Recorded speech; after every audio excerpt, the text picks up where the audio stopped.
Welcome back to another Fat to Fit vlog. If you're new here, this series is all about finding healthy and sustainable ways to get the weight off, and it's just me documenting my journey and my process of trying to do that.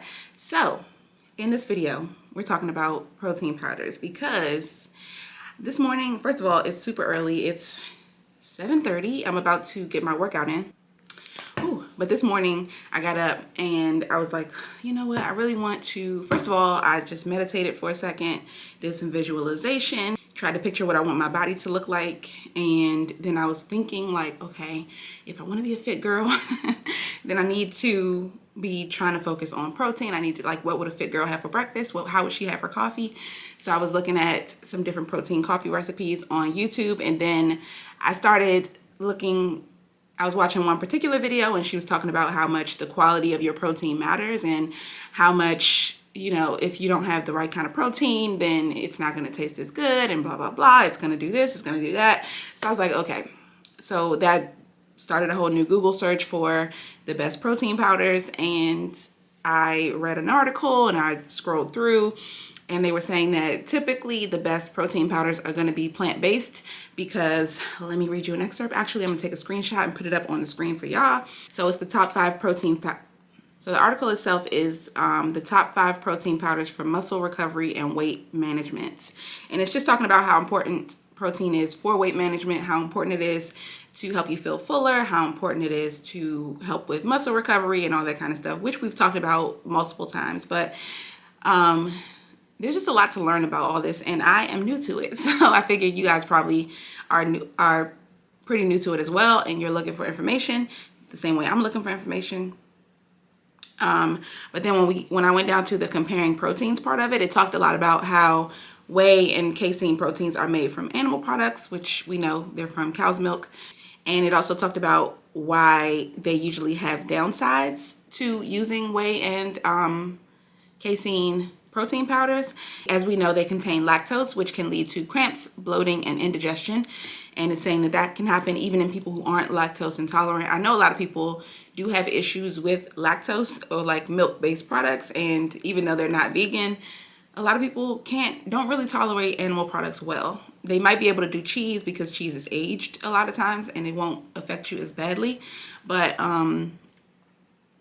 yeah, I know a lot of people suffer with lactose intolerance or just their body's not responding well to lactose-based products.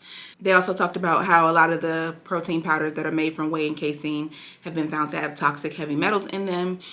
And they're not quite sure at which process in the supply chain that happened, because they tested a wide variety of protein powders that were whey and casein based, and they all had that, like a lot of them had that issue.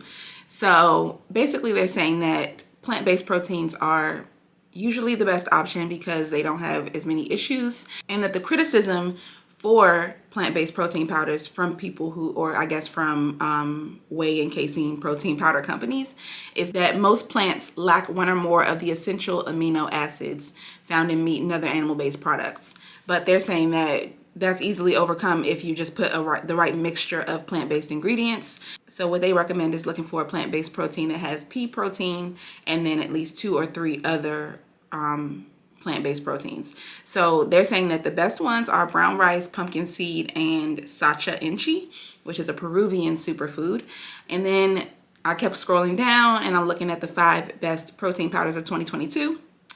And the first one is going to be this organic protein by Live Conscious. That one has an A+. I just took a screenshot so I can put it up on the screen for y'all. 15 grams of protein, 70 to 80 calories, organic, non-GMO, prebiotic, acacia, sugar-free, vegan, keto, and paleo friendly, and a 365-day money-back guarantee. I don't think you could beat that. I don't know how it tastes, but that's the one they recommend at the number 1 spot. That one has an A+, 9.7 out of 10 is the score they give it. The second best protein powder is going to be the Essential Elements. That one has a 9.5 out of 10. Overall grade is an A. 15 grams of protein, 80 calories per serving. It's organic and non-GMO, prebiotic. It's a prebiotic. It's sugar-free, vegan, keto, and paleo friendly, and also has a year-long return policy. They do also give you some cons. Both of these, for both of these, the cons are that they're only sold exclusively online. So if you wanted to be able to run to the store, grab your protein and come home, you won't be able to do that. With these, you kind of got to stay ready with these two proteins. And then in the number 3 spot is the Organic Protein and Superfoods by Orgain. And y'all, I'm looking at my protein. The whole time I'm reading this article, I'm in there. I'm going into the pantry. I'm looking at my proteins. I'm like checking to see if they fall into the categories of these good proteins that these people like have. If they have the criteria to meet a good protein, if they get the stamp, basically. And then I scroll to this one and I'm like, you know what? It's the one I have already. The Orgain Protein Plus Superfood. The overall grade is a B. It has an 8.9 out of 10. And the pros are that it has a diverse protein blend, 21 grams of protein, 160 calories, 50 superfoods. It's vegan, 0 added sugar, and gluten and soy free. And then the cons, it says no pre or probiotic, which you can also supplement a probiotic in another way if you really, well, we all need probiotics, so you could supplement that in another way. There's a 30-day return policy versus a year-long return policy, and then there's no keto. It's not keto or paleo. So if you're worried about that, then this might not be the one for you. But in terms of cost and availability, I feel like this is a really good option. Obviously, it's a good option. It's on here. And then let me show you the next two. I did not think that it would be on. I thought that I would end up at the end of this article wanting to buy a whole new protein because that's just how I am. But I'm so happy that the one that I have is on deck already. And I'm going to use it to make a protein coffee this morning because I really want to try that out. So we're going to see how that goes. But as far as, let's stick to the plan right now. So the fourth one is this shake meal replacement by 310 Nutrition. It has an 8.7 out of 10, B plus overall grade, has a diverse protein blend, 15 grams of protein, 90 calories, superfoods, it has superfoods, probiotics, it's sugar-free, and it's gluten and soy-free, but it also has a 30-day return policy. It's not certified organic. I will say this one is certified organic. It's not vegan, and it is pretty expensive from what they say, I'm guessing, compared to the other proteins on the list. So that is number 4. And then number 5 is Truvani. Their plant-based protein has a 7.9 out of 10 score. The overall grade is a C+. It has a diverse protein blend, 20 grams of protein, 430 calories, superfoods, vegan, keto-friendly, gluten and soy-free. And then the cons are that it has no pre or probiotics, has a 30-day return policy, and non-paleo. So if you're not paleo or keto, then I guess those two things wouldn't necessarily be cons for you. I'm not looking for like a keto or a paleo protein powder. I just want one that's high quality so I can use it more often and find different ways to kind of implement it into my diet and get creative with it. So I was so happy that the protein I have already is on that list, and now I'm about to get my workout in. I am about to starting today. I'm going to be doing a full week of Grow with Jo, the 50-minute 5-mile walking workout. I'm gonna do that for 7 days in a row, see how my body changes as a result. So I need to take some like before pictures right now with you guys. And then, like I said, we're gonna make some protein coffee because this video is really just about the protein, y'all. I just really want to try out some protein coffee. I really want to try and find some good ways to implement it into my diet.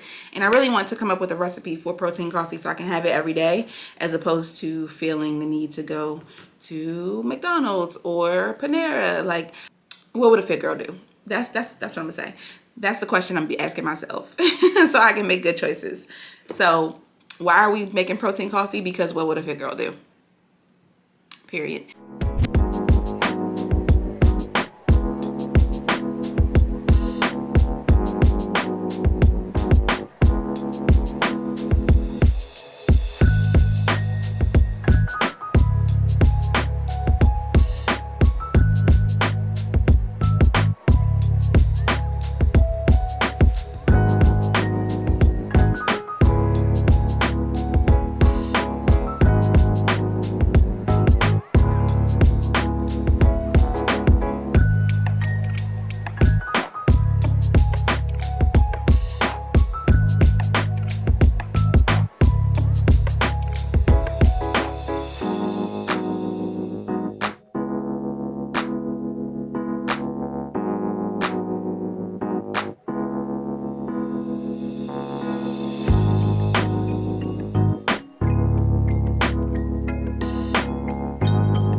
I'm about to go hop in the shower and I'll see y'all when I'm out.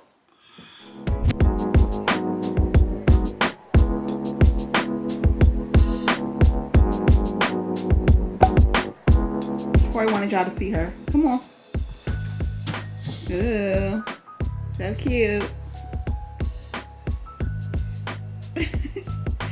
Okay, back up. Let me see your shoes.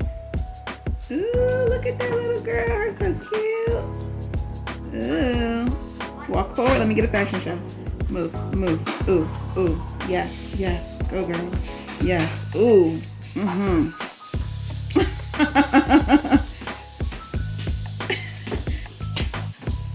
You better work, girl.